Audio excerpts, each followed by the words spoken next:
Assalamualaikum warahmatullahi wabarakatuh. Apa kabar semuanya? Mudah-mudahan dalam keadaan sehat walafiat ya. Masih dalam pembelajaran daring, dalam jaringan. Kalian mungkin pernah mendengar, melihat, dan membaca. Ini sebenarnya berita sudah lama, namun saya angkat kembali untuk pembelajaran buat kita. Jadi apabila kita tidak memiliki pegangan hidup, tidak mempunyai arah orientasi kehidupan, dan tidak mempunyai aturan dalam kehidupan, maka kita akan susah untuk menuju ke negeri kampung akhirat. Nah, ini yang harus kita pelajari. Jadi boleh kalian simak beritanya sebagai berikut. Jadi Isabella Guzman ini telah membunuh ibu kandungnya sendiri, seperti yang telah diberitakan, itu dengan menusuk wajah ibunya itu dengan 151 kali tusukan. Bisa kalian bayangkan. Ini artinya apa? Memang bisa dikatakan sebagai psikopat ya. Nah, inilah yang salah satu fenomena yang ada apabila manusia itu tidak memiliki pegangan hidup, pedoman hidup di dalam kehidupannya. Jadi Al-Quran tetaplah sebagai pedoman hidup, petunjuk bagi kita agar kita tidak tersesat menuju nanti jalan yang Allah ridhoi, ya, menuju kampung akhirat. Hidup di dunia ini hanya sementara, perbanyak amal, perbanyak ibadah. Oke, kita lanjutkan dengan pembelajaran yang nanti saya akan jelaskan kepada kalian.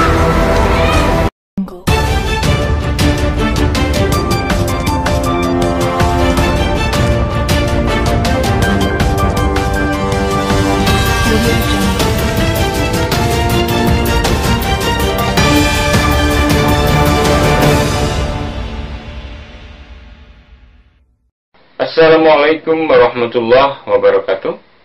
Sampailah kita kepada pelajaran fungsi dan tujuan Al-Quran diturunkan. Namun sebelumnya kita harus mengetahui apa tujuan pembelajaran kita pada kali ini. Tujuan pembelajaran kita pada kali ini adalah, yang pertama adalah siswa dapat mengetahui dan memahami fungsi Al-Quran diturunkan.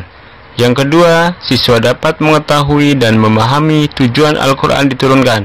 Dan yang ketiga, siswa dapat mengetahui dasar hukum Al-Quran dari materi, fungsi, dan tujuan Al-Quran. Baik, fungsi dan tujuan Al-Quran diturunkan. Yang pertama, bahwasanya Al-Quran diturunkan itu adalah sebagai petunjuk bagi manusia. Dasar hukumnya adalah surat Al-Baqarah ayat 185.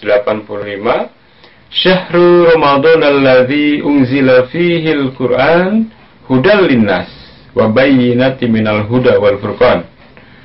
Di dalam surat Al-Baqarah ayat 185 ini, Allah menerangkan bahwasanya pada bulan Ramadan itu diturunkan Al-Quran yang merupakan petunjuk bagi manusia dan dapat membedakan antara yang hak dan yang batil.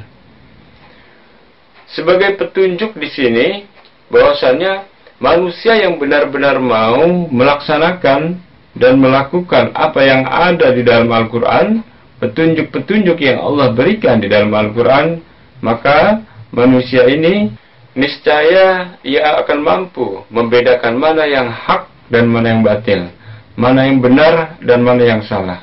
Dan Allah jamin keselamatannya di dalam kehidupan di dunia dan di akhirat. Kemudian yang kedua, apa fungsi dan tujuan Al-Quran diturunkan? Yang kedua yaitu sebagai sumber pokok ajaran daripada agama Islam. Sama dengan kedudukan Al-Quran ya. Kita tahu di dalam Al-Quran dasar pembelajaran kita adalah, yang pertama adalah akidah. Akidah adalah keyakinan dengan adanya Allah sebagai zat satu-satunya yang wajib disembah. Keyakinan akan keesaan Allah Subhanahu wa taala. Adapun yang menyangkut tentang hubungan hablum minanas sesama dengan manusia, baik itu dalam bidang hukum, politik, hubungan muamalah, seni, ilmu pengetahuan, dan lain sebagainya, tetap manusia itulah yang harus mengembangkan. Namun, tidak boleh keluar dari prinsip-prinsip ajaran agama Islam, seperti keadilan, musyawarah, gotong royong, dan semua itu merupakan satu kesatuan yang harus merujuk kepada Al-Quran sebagai sumber pokok ajaran agama Islam. Sesuai dengan dasar hukumnya yang ada di dalam surat Al-Ma'idah ayat 8 yang berbunyi, Ya ayyuhalladzina amanu kunu qawwamina lillahi syuhada'a bil qist wala yajrimannakum sana'anu qaumin ala alla ta'dilu i'dilu huwa aqrabu littaqwa.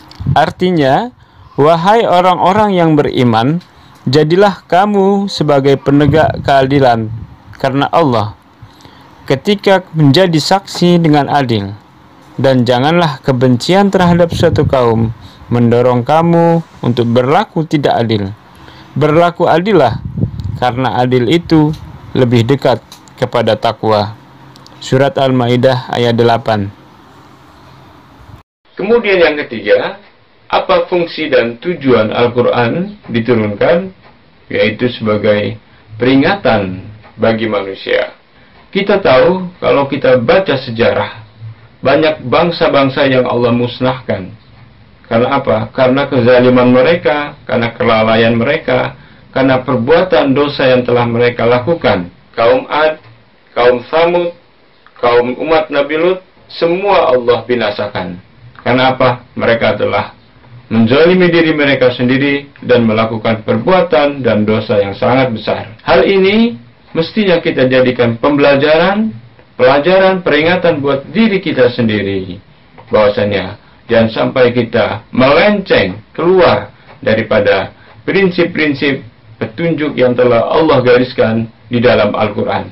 Sekali lagi, apabila kita mengikuti petunjuk hudan yang Allah telah berikan di dalam Al-Quran, maka Allah akan jamin keselamatan kita baik di dunia maupun di akhirat.